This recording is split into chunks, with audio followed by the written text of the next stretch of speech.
اعوذ باللہ من الشیطان الرجیم بسم اللہ الرحمن الرحیم الحمد للہ رب العالمین والصلاة والسلام علی اشرف الانبیاء وسید المرسلین خاتم النبیین ورحمت للعالمین مولانا وسیدنا ابی القاسم محمد صلی اللہ علیہ وعلی اہل بیتہ الطیبین الطاہرین المعصومین المنتجبین الاکرمین لا سیما علی بقیت اللہ فی الارضین ولعنت اللہ علی اعداء اللہ واعدائہم اجمعین من یوم عداوتہم الی یوم الدین اما بعد فقد قال اللہ سبحانہ تبارک و تعالی فی کتابہ الکریم بسم اللہ الرحمن الرحیم یا ایہا الذین آمنوا کتب علیکم الصیام کما کتب علی الذین من قبلکم لعلکم تتقون۔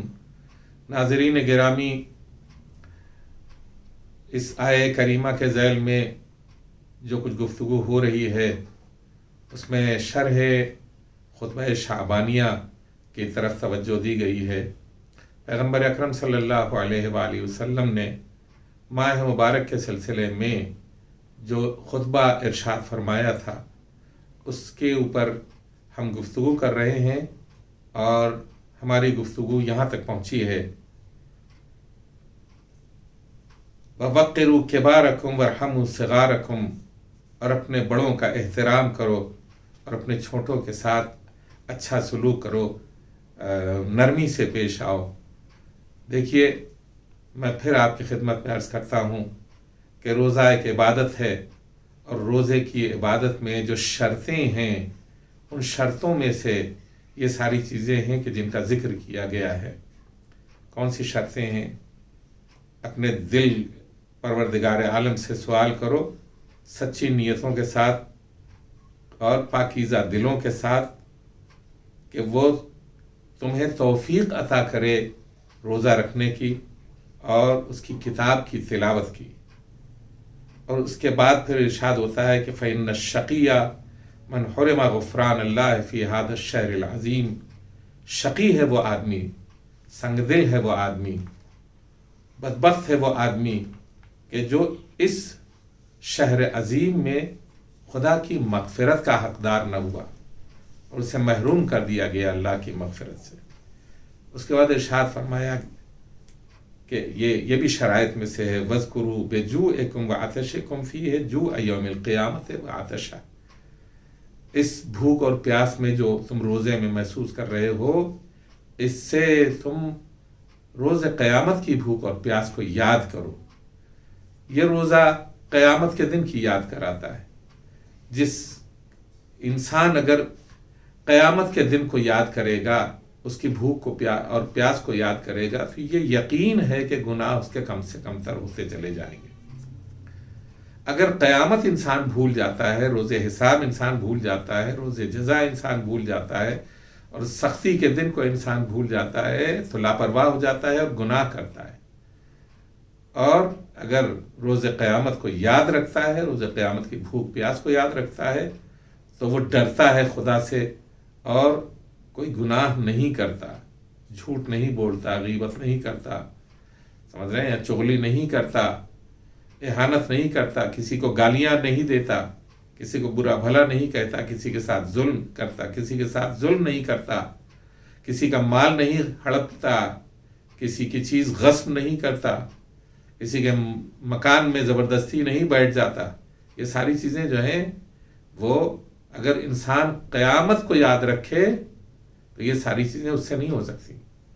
اس لیے کہ پھر وہ ذہن میں یہ بات رکھے گا کہ خدا کو منہ دکھانا ہے اور وہاں ہمیں اپنے عمل کا حساب و کتاب دینا ہے۔ اسی کے ذیل میں آتے آتے یہ بات بھی ہے، یعنی شرائط میں سے آپ دیکھیں کتنی شرطیں ہیں کہ جو ہماری زندگی سے وابستہ ہیں۔ اسی میں یہ بات بھی آئی ہے کہ اپنی نگاہوں کو پاکیزہ رکھو، ایسی چیزیں نہ دیکھو کہ جو تمہارے روزے کو خراب کریں، ایسی چیزیں نہ سنو کہ جس کو پروردگار عالم نے جس کا سننا حرام کیا ہے۔ اس کے بعد ارشاد ہوتا ہے جو آج کا میرا موضوع ہے، وَتَحَنَّنُوا عَلَىٰ أَيْتَامِ النَّاسِ يُتَحَنَّنُ عَلَىٰ أَيْتَامِكُمْ۔ بڑا ہی عجیب جملہ ہے، اور اس جملے میں ایک خاص بات جو کہی گئی ہے وہ یہ ہے کہ نفسیاتی طور سے ہمیں ایک جھٹکا دیا گیا ہے۔ کیا جھٹکا دیا گیا ہے؟ یہ کہا گیا ہے کہ تحننوا علی ایتام الناس، لوگوں کے یتیموں کے ساتھ اچھا سلوک کرو، یتحننوا علی ایتامکم، تاکہ تمہارے یتیموں کے ساتھ اچھا سلوک کیا جائے۔ دیکھ رہے ہیں جس نقطے کی طرف اشارہ کیا جا رہا ہے وہ یہ ہے کہ ہم عام طور سے اس بات کی طرف توجہ ہی نہیں کرتے اور غور ہی نہیں کرتے کہ فلاں بچہ یتیم ہو گیا ہے یا فلاں بچی یتیم ہو گئی ہے، میرے ساتھ ایسا سلوک نہیں ہوگا، ایسا نہیں ہوگا، میرے بچے یتیم نہیں ہوں، میری بچیاں یتیم نہیں ہوں۔ کتنی غفلت کی بات ہے، شیطان ہمارے ذہنوں میں یہ بات ڈالتا ہے کہ تم تو صحیح سالم ہو، تمہیں کچھ ہونے والا نہیں ہے، تمہارے گھر کے اوپر یہ مصیبت آنے والی نہیں ہے، لہذا بے فکر رہو، یہ یتیم ہو گیا ہے تو ہونے دو، یہ لڑکا یتیم ہو گیا ہے، یہ لڑکی یتیم ہو گئی ہے تو ہونے دو، یہ اپنی زندگی خود بسر کر لیں گے۔ لیکن ہمیں تاکید کی گئی، تحننوا علی ایتام الناس، تاکید کی گئی ہے کہ لوگوں کے یتیموں کے ساتھ اچھا سلوک کرو، یتحننوا ایتامک یا یتحننوا علی ایتامکم، تاکہ تمہارے یتیموں کے ساتھ اچھا سلوک کیا جائے۔ یعنی ایک زمانہ وہ بھی آ سکتا ہے کہ تمہارے بچے بھی یتیم ہو جائیں، اور اگر تمہارے ذہن میں یہ بات پہلے سے رہے کہ ممکن ہے کہ تمہارے بچے بھی یتیم ہو جائیں، تو تمہارے دل میں یہ جذبہ بہرحال پیدا ہوگا کہ تم دوسروں کے یتیموں کے ساتھ اچھا سلوک کرو۔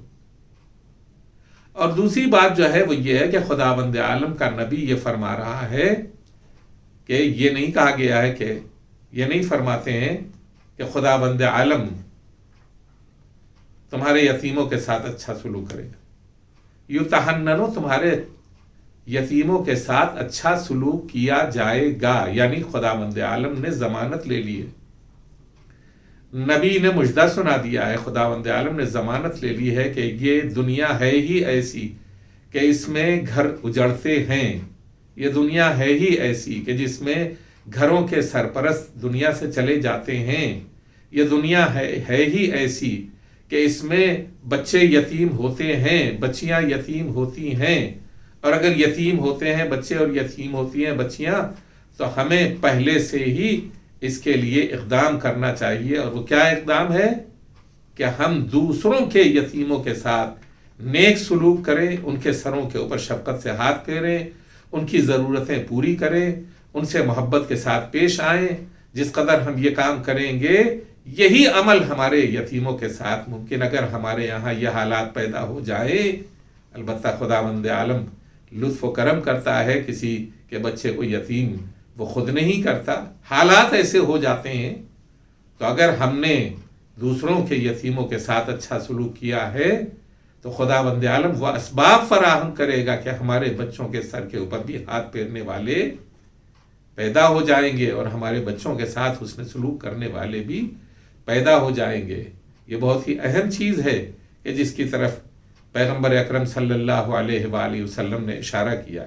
ہمارے سماج اور معاشرے میں ہم نے گویا بہت زیادہ تیر مار لیا کدو میں، تو ہم نے ایک معمولی قسم کا یتیم خانہ کھول دیا، اور وہاں جو صورتحال ہوتی ہے اور جیسے حالات پیدا ہوتے ہیں اور جس طرح سے گویا یتیموں کی پرورش ہوتی ہے، خدا ہی بہتر جانتا ہے۔ کتنی گویا شفقتیں ملتی ہیں، کتنی محبتیں ملتی ہیں۔ دو چیزیں ہوتی ہیں یتیم کے ساتھ، ایک یہ کہ اس کا منہ سوکھا نہ رہے، یعنی وہ بھوکا نہ رہے، دوسرے وہ کہ اس کے ساتھ محبت جو اس کے لیے ختم ہو گئی ہے، محبت اسے ملے، پیار اسے ملے۔ دو چیزیں، اور ہر انسان ان دو چیزوں کا بھوکا ہوتا ہے، جبکہ یتیم سب سے زیادہ ان دو نعمتوں سے محروم ہوتا ہے. جن کے سروں کے اوپر سرپرست ہوتے ہیں انہیں فکر نہیں ہوتی کہ انہیں کھانا کب ملے گا اور کیسے ملے گا اور کیا ملے گا. فکر ہی نہیں ہوتی. ان کی پسند کی چیزیں ان تک پہنچ جاتی ہیں. اور انہیں یہ بھی فکر نہیں ہوتی کہ ہم جو ہے وہ اماں ہیں ہماری، ابا ہے ہمارے، ہم سے محبت کرتے ہیں، ہم سے پیار کرتے ہیں. اور یہ دونوں چیزیں اس آدمی کو جس کے سرپرست موجود ہیں، اس بچے کو جس کے سرپرست موجود ہے، اس تک پہنچتی رہتی ہے. لیکن یتیم ان دونوں نعمتوں سے محروم ہوتا ہے. یتیم جب ان دونوں نعمتوں سے محروم ہوتا ہے تو اس کے لیے جو ہے وہ سماج اور معاشرے میں ایسے اسباب مہیا کیے جائیں کہ یہ دونوں محبتیں انہیں ملیں. تنہا یتیم خانوں کی نظر نہ ہو کر کے رہ جائے. بہت بدبخت ہے وہ معاشرہ اور وہ سماج کہ جہاں دو سینٹر اس طرح کے بنائے جاتے ہیں. ایک یتیم بچوں کا سینٹر بنایا جاتا ہے اور ایک بوڑھے ماں باپ کے لیے سینٹر بنایا جاتا ہے کہ وہاں بوڑھے ماں باپ لے جا کے ڈال دیے جاتے ہیں اور نرسیں ان کی دیکھ بھال کرتی ہیں جو بغیر محبت کے. جبکہ دونوں سن میں، بچپن میں بھی اور بڑھاپے میں بھی، محبتوں کی ضرورت کھانے پینے سے کہیں زیادہ ہوتی ہے. مہربانیوں کی ضرورت کھانے پینے سے کہیں زیادہ ہوتی ہے. پیار کی گفتگو کی ضرورت کھانے پینے سے کہیں زیادہ ہوتی ہے. کھانا پینا تو کسی کو بھی مل جایا کرتا ہے، خاص طور سے یتیم کے سلسلے میں. وَأَمَّا الْيَتِيمَ فَلَا تَقْهَرْ، ہمیں حکم دیا گیا ہے سورہ ضحیٰ میں فَأَمَّا الْيَتِيمَ فَلَا تَقْهَرْ، یتیم کو کی تحقیر نہ کرو، اسے رسوا نہ کرو، اسے ذلیل نہ کرو، اسے حقیر نہ قرار دو. اس کا باپ مر گیا ہے، بیٹھ اپنی جگہ کے اوپر. کیسے کیسے طور طریقے اپنائے جاتے ہیں ہمارے سماج میں اور ہمارے معاشرے میں. لیکن اگر ایسا ہی کوئی گھرانہ ہو کہ جس کے یہاں کوئی یتیم بچہ ہو اور وہ اس گھر کا سرپرست جس طرح اپنے بچوں کے سر کے اوپر ہاتھ پھیرتا ہو، اسی طرح یتیم کے بچے یتیم کے سر کے اوپر ہاتھ پھیرتا ہو یا یتیمہ بچی کے سر کے اوپر ہاتھ پھیرتا ہو، تو اسے کتنا احساس ہوگا کہ ہمارے ساتھ ویسا ہی سلوک کیا جا رہا ہے جیسا یہ ماں باپ اپنے بچوں کے ساتھ سلوک کر رہے ہیں. وہ محبت انہیں ملے گی، وہ پیار انہیں ملے گا اور یہ ان کے لیے، ان کی زندگی کے لیے خوشایند ہوگا. نہ صرف یہ کہ ان کی اس بچے کی زندگی کے لیے، اس بچی کی زندگی کے لیے خوشایند ہوگا، بلکہ پورے سماج اور معاشرے کے لیے بھی ایک ایسی نیکی پورے سماج اور معاشرے میں پیدا ہو جائے گی کہ کسی کو مایوسی کا احساس نہ ہونے پائے گا، کسی کو ذلت اور رسوائی کا احساس نہ ہونے پائے گا. کتنی اچھی چیز ہے کہ جس کی تعلیم قرآن کریم نے بھی ہمیں عطا کی ہے اور اہل بیت علیہم الصلوۃ والسلام نے بھی ہمیں عطا کی ہے. ایک حدیث آپ کی خدمت میں عرض کرنا چاہتا ہوں. یہ حدیث سے پہلے میں ایک قرآن کی آیت آپ کی خدمت میں عرض کروں، اس کی طرف ایک نقطے کی طرف اشارہ کر دوں. قرآن مجید میں ارشاد ہوتا ہے کہ وَإِذْ أَخَذْنَا مِيثَاقَ بَنِي إِسْرَائِيلَ، اور ہم نے بنی اسرائیل سے میثاق اور عہد و پیمان لیا ہے. عہد و پیمان لیا ہے یعنی یہ صرف بنی اسرائیل کے لیے نہیں ہے، قرآن مجید کا حکم ہے جو میں بیان کر رہا ہوں کہ ہم سے بھی یہی عہد و پیمان لیا گیا ہے اور ہم سے بھی یہ میثاق لیا گیا ہے. لا تعبدون الا اللہ، کہ اللہ کے علاوہ کسی اور کی عبادت نہ کریں گے. وبالوالدین احسانا، اور اپنے والدین کے ساتھ اچھا سلوک کریں گے، احسان کریں گے. وذی القربى والیتامی، اور اپنے عزیز و اقربا کے ساتھ، قریبی رشتہ داروں کے ساتھ اور یتیموں کے ساتھ اچھا سلوک کریں گے. والمساکین، اور مسکینوں کے ساتھ اچھا سلوک کریں گے. یہ کیا ہے؟ خدا کا عہد و پیمان ہے، کوئی معمولی بات نہیں ہے. خداوند عالم جس چیز کا عہد و پیمان لیتا ہے، اگر کوئی اللہ کا عہد و پیمان توڑتا ہے تو وہ رحمت الہی سے دور ہو جاتا ہے، اللہ کی رحمت سے دور ہو جاتا ہے، بدبخت ہو جاتا ہے. یتیموں کے ساتھ اچھا سلوک کرنا الہی عہد و پیمان میں سے ہے۔ خداوند عالم نے ہم سے معاہدہ لیا ہے کہ ہم اللہ کی عبادت کریں، والدین کے ساتھ اچھا سلوک کریں، اپنے عزیز و اقارب کے ساتھ حسن سلوک کریں، یتیموں کے ساتھ اور مسکینوں کے ساتھ اچھا سلوک کریں۔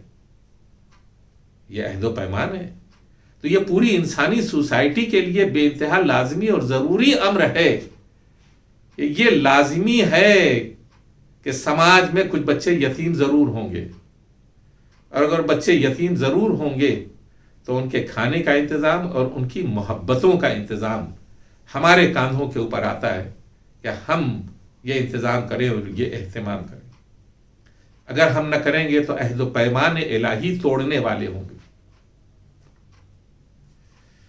اسی کے ساتھ ساتھ وہ حدیث میں جو ابھی آپ کی خدمت میں پیش کرنا چاہتا تھا، اس حدیث کی طرف بھی اشارہ کرنا چاہتا ہوں۔ پیغمبر اکرم صلی اللہ علیہ وآلہ وسلم ارشاد فرماتے ہیں، کافل الیتیم کہاتین انا وکافل الیتیم کہاتین، میں اور یتیم بچوں کی کفالت کرنے والا انسان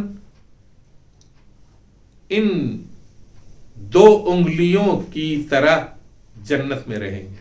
میں اور یتیم نوازی کرنے والا، یتیم کی سرپرستی کرنے والا جنت میں اس طرح رہیں گے جیسے یہ دو انگلیاں۔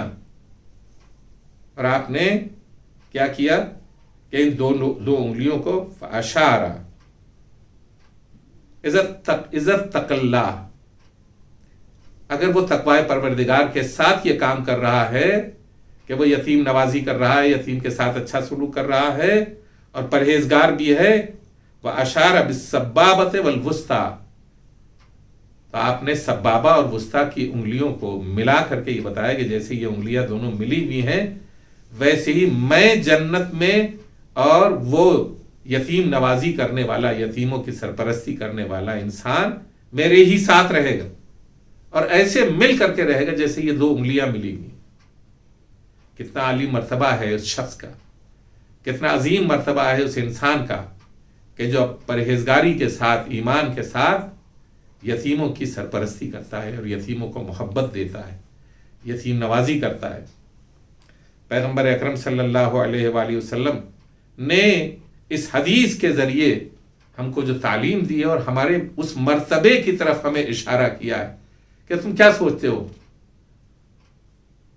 تمہارے ذہن میں کیا ہے؟ میں کہہ رہا ہوں، میں جو حبیب خدا ہوں، میں جو صاحب خلق عظیم ہوں، میں جو سردار انبیاء ہوں، میں جو سید المرسلین ہوں، میں جو خاتم النبیین ہوں، خداوند عالم مجھے کس مقام کے اوپر جنت میں جگہ دے گا اور کہاں مجھے جگہ ملے گی خداوند عالم کی جانب سے، اس منزل کا تصور کرو، اور اس کے بعد اس مومن یتیم کے سرپرست کا تصور کرو کہ جو مومن بھی ہے، تقوی پروردگار بھی رکھتا ہے اور یتیم کے سر کے اوپر ہاتھ بھی پھیرتا ہے اور یتیم کے ساتھ اچھا سلوک بھی کرتا ہے، اس کی غذا کا بھی انتظام کرتا ہے، اسے محبت بھی دیتا ہے، تو یہ وہ انسان ہوگا جو میرے ساتھ جنت میں ہوگا۔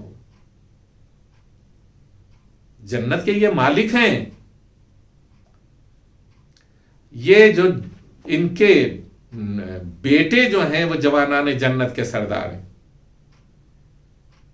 اور اس کے بعد یہ فرماتے ہیں کہ میں اور یتیم نوازی کرنے والا مومن ایک ساتھ جنت میں ہوں گے، اس طرح جیسے یہ دو انگلیاں ایک دوسرے سے ملی ہوئی ہیں۔ اس سے بڑھ کر کے شوق دلانے والی کوئی اور بات حدیث میں نظر نہیں آتی۔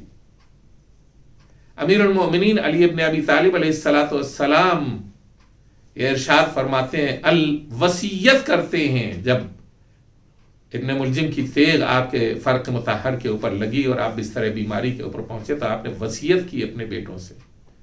ان وصیتوں میں ایک جملہ یہ بھی تھا، اللہ اللہ فی الایتام، اللہ اللہ فی الایتام، دیکھو خدا را یتیموں کا خیال کرنا، یتیموں کے ساتھ اچھا سلوک کرنا، یتیموں کے سروں کے اوپر شفقت سے ہاتھ پھیرنا، انہیں کسی طرح کی کمی کا احساس نہ ہونے دینا، نہ غذا کی کمی کا احساس ہونے دینا، نہ محبت کی کمی کا احساس ہونے دینا۔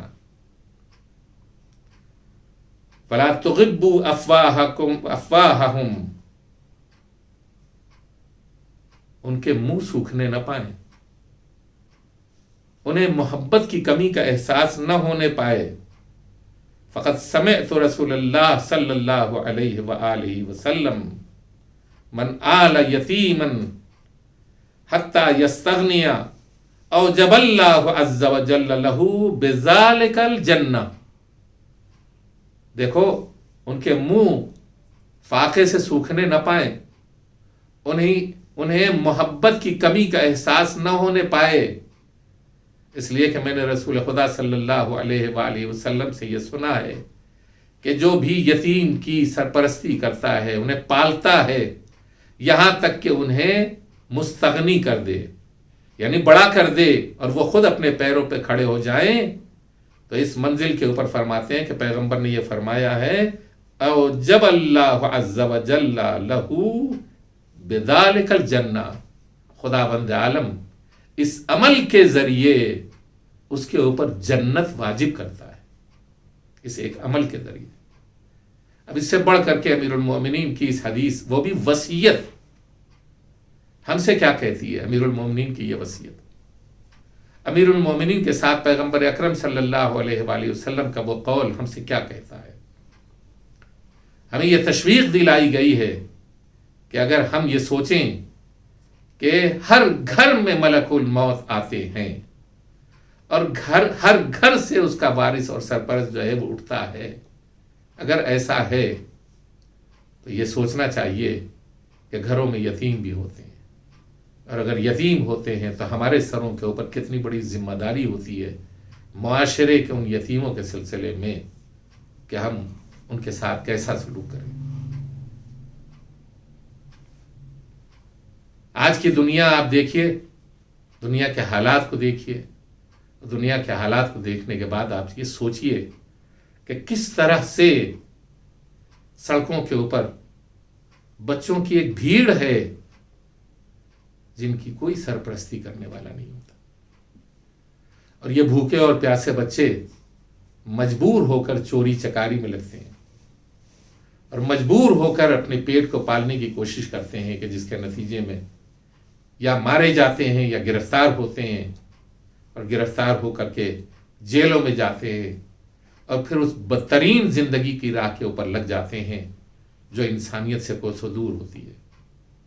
لیکن اگر اسی معاشرے کے اندر لوگ اس طرح کے پیدا ہو جائیں جو اپنے خاندانوں اور اپنے قبیلوں کے یتیموں کو کاموں کی تقسیم کے ساتھ، ایک کے اوپر بوجھ نہ پڑنے پائے، کاموں کی تقسیم کے ساتھ اگر یتیم نوازی کی جائے اور محبت ان کو دی جائے اور ان کی ضرورتیں پوری کی جائے، ضرورتوں کی تکمیل ان کی جائے، تو معاشرہ بہت سی خرابیوں سے نجات حاصل کر سکتا ہے۔ سماج میں بہت سی خرابیاں جو پیدا ہوتی ہیں وہ ختم ہو جاتی ہیں۔ کتنے ایسے ہیں سرپرست کہ جو دوسروں کے بچوں کو پالتے ہیں، انہیں پیار بھی دیتے ہیں، انہیں محبت بھی دیتے ہیں، انہیں کھانا بھی دیتے ہیں، انہیں ان کی پیشانیاں بھی چومتے ہیں، ان کے سروں کے اوپر ہاتھ بھی پھیرتے ہیں، انہیں پڑھاتے بھی ہیں، لکھاتے بھی ہیں، انہیں ہنرمند بھی بناتے ہیں، کوئی نہ کوئی کاروبار ان کو سکھا دیتے ہیں یا کوئی ہنر ان کو سکھا دیتے ہیں تاکہ وہ آئندہ کی زندگی میں اپنے پیروں کے اوپر کھڑے ہو جائیں۔ یہ وہ لوگ ہیں کہ جو جنت میں پیغمبر اکرم کے ہمراہ رہنے والے ہیں۔ یہ وہ لوگ ہیں کہ جنہیں اتنا عالی مرتبہ ملنے والا ہے۔ بہت ہی اہم چیز ہے، پیغمبر نے، وہ پیغمبر کی جو خاتم النبیین ہیں، جو انبیاء کے تمام انبیاء اور مرسلین کے سردار ہیں، آپ خود یتیم رہے، آیا پیغمبر یتیم نہیں ہوئے؟ پیغمبر اکرم صلی اللہ علیہ وآلہ وسلم کے پدر بزرگوار کا انتقال آپ کی پیدائش سے پہلے ہو گیا تھا، آپ کی پیدائش سے پہلے، اور آپ کا سن صرف 6 سال کا تھا کہ آپ کی والدہ کا بھی انتقال ہو گیا، جناب آمنہ کا۔ جناب عبداللہ آپ کی پیدائش سے پہلے انتقال کر گئے تھے، اور جناب آمنہ آپ کی 6 سال کی کم سنی میں انتقال کر گئی تھی، اور آپ کی سرپرستی جناب عبد المطلب نے اپنے ہاتھوں میں لے رکھی تھی، اور بہترین محبت کا سلوک کرتے تھے جناب عبد المطلب. لیکن آپ کی زندگی کے 8ویں سال ہی جناب عبد المطلب بھی اس دنیا سے رحلت کر گئے، اور 8ویں ہی سال جناب عبد المطلب نے وصیت کے طور کے اوپر اپنے بچوں کو بلایا اور کہا کہ میرے اس بچے کو جو ہے اس کی کفالت کون کرے گا. جناب ابو طالب آگے بڑھے اور 8 سال کے پیغمبر اکرم صلی اللہ علیہ وآلہ وسلم کا ہاتھ تھام لیا اور یہ فرمایا میں ان کی سرپرستی کروں گا، میں ان کی دیکھ بھال کروں گا، میں ان کی کفالت کروں گا. اور پوری زندگی جناب ابو طالب نے جب تک زندہ رہے پیغمبر اکرم صلی اللہ علیہ وآلہ وسلم کی سرپرستی فرمائی. آپ یہ دیکھیے کہ یہ عمل اتنا پسندیدہ عمل تھا کہ اس عمل کو پروردگار عالم نے قرآن کریم میں بیان کیا. الم یجد کا یتیما فآوا، کیا ہم نے تمہیں جب یتیم دیکھا تو تمہیں پناہ نہیں دی؟ کیا ہم نے جب تمہیں یتیم دیکھا تو تمہیں پناہ نہیں دی؟